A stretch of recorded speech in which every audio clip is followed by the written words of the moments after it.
Bhojpuri संगनी channel में आप सबके हार्दिक स्वागत बा। कमजोर समाधि तहसे मड़ो नाहिले, कमजोर समाधि तहसे मड़ो नाहिले, कमजोर समाधि कमजोर समाधि कमजोर समाधि कमजोर समाधि कमजोर समाधि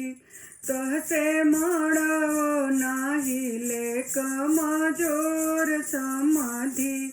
तहसे मड़ो नाहिले, कमजोर समाधि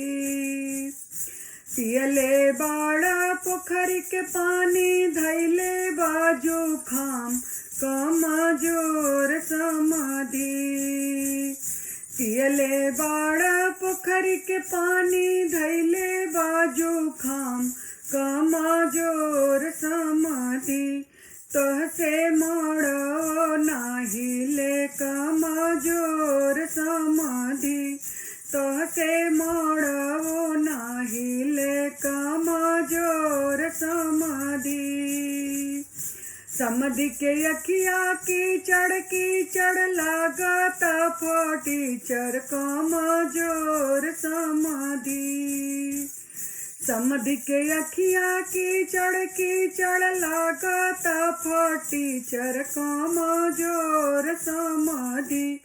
तहसे मड़ो नाहिले, कमजोर समाधि तहसे मड़ो नाहिले, कमजोर समाधि खैले बाड़ा पूड़ी मिठाई बहाताटे पेट, कमजोर समाधि खैले बाड़ा पूड़ी मिठाई बहाताटे पेट, कमजोर समाधि तहसे मड़ो नाहिले, कमजोर समाधि तहसे मड़ो नाहिले, कमजोर समाधि लागता के कुछ ना खैले मुहवा जुराइल, कमजोर समाधि लागता के कुछ ना खैले मुहवा जुराइल, कमजोर समाधि एता रुपया खातिर अइले, कमजोर समाधि एता रुपया खातिर अइले, कमजोर समाधि कमजोर समाधि कमजोर समाधि कमजोर समाधि कमजोर समाधि तहसे मड़ो नाहिले, कमजोर समाधि तहसे मड़ो नाहिले, कमजोर समाधि खैले बाड़ा सतुआ फूलौले बाड़ा पेट, कमजोर समाधि खैले बाड़ा सतुआ फूलौले बाड़ा पेट, कमजोर समाधि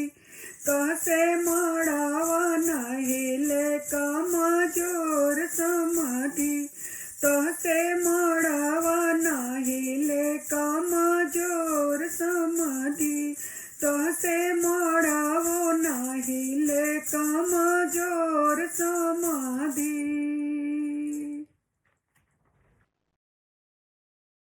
आप सबके ई विवाह गीत माड़ो हिलाई कैसन लगल? अगर निक लगल तो आप लोग शेयर और सब्सक्राइब जरूर करो। धन्यवाद।